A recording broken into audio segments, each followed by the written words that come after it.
আসসালামু আলাইকুম রহমতুল্লাহি ওয়া বারাকাতুহু।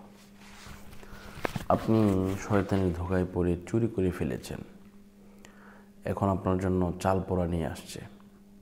সেই চাল পোড়া থেকে বাঁচার জন্য আপনি কি কি করবেন? আসলে ব্যাপারটা হচ্ছে, মানুষ যখন ভুল করে আল্লাহ পাক রব্বুল আলামিন সেই ভুলকে মাফ করেন, ক্ষমা করেন। যেহেতু আল্লাহ পাক কোরআনের মধ্যে বলেছেন, ইল্লা মান তাবা ওয়া আমানা ওয়া আমিলা আমালান সালিহা ফাউলাইকা ইউবাদদিলুল্লাহু সাইয়্যাতিহিম হাসানাত ওয়া কানাল্লাহু গফুরুর রহিমা। আল্লাহ পাক ক্ষমা করেন, কিন্তু সেই ভুলটা যদি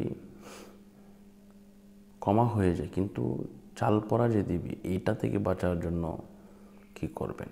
এটা তো কবিরাজ দিবি, আর কবিরাজ করে হচ্ছে কুফরি কালাম। যে কুফরি কালাম আমাদের নবীকেও আক্রান্ত করেছিল। এই কুফরি কালাম থেকে বাঁচতে হলে আমাদেরকে কী কী করণীয়, আজকে সব কিছু আপনাদেরকে বলে দেওয়ার চেষ্টা করবো ইনশাআল্লাহ। তো প্রথমে তওবা করতে হবে। তদবিরের ব্যাপারটা আমি পরে বলছি। তওবা করতে হবে, আস্তাগফিরুল্লাহ রাব্বি মিন কুল্লি যামবি ওয়া আতুবু ইলাইহি লা হাওলা ওয়ালা কুওয়াতা ইল্লা বিল্লাহিল আলিয়্যিল আযীম।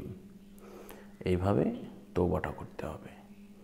এই তওবা করার পরে অবশ্যই আপনাকে তদবির করতে হবে। তদবির না করলে যে কোনো সময় আপনি ঘায়েল হতে পারেন।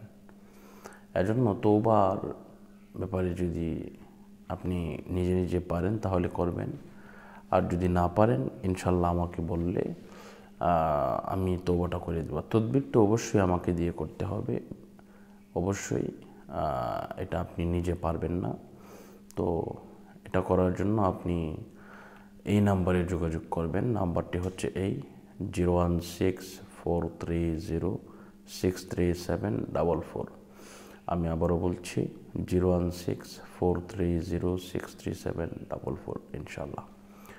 এই নম্বরে যোগাযোগ করলে ইনশাল্লাহ আপনি আমাকে পাবেন। ইমো অথবা হোয়াটসঅ্যাপে ফোন দিবেন, অথবা সরাসরি ফোন না পেলে হয়তো বা নেটওয়ার্কের সমস্যার কারণে বন্ধ থাকে, এজন্য আপনি ইমো বা হোয়াটসঅ্যাপে ফোন দিবেন, তাহলে ইনশাল্লাহ আমি আপনাদের সাথে যোগাযোগ করতে পারবো ইনশাল্লাহ। তো আল্লাহ পাক আমাদের সকলকে সুন্দর রাখুন, সুস্থ রাখুন, আমাদেরকে দীর্ঘজীবী করুন, সেই কামনা করছি। আজকের মতো এই পর্যন্ত বিদায় নিচ্ছি। আসসালামু আলাইকুম ওয়া রাহমাতুল্লাহি ওয়া বারাকাতুহু।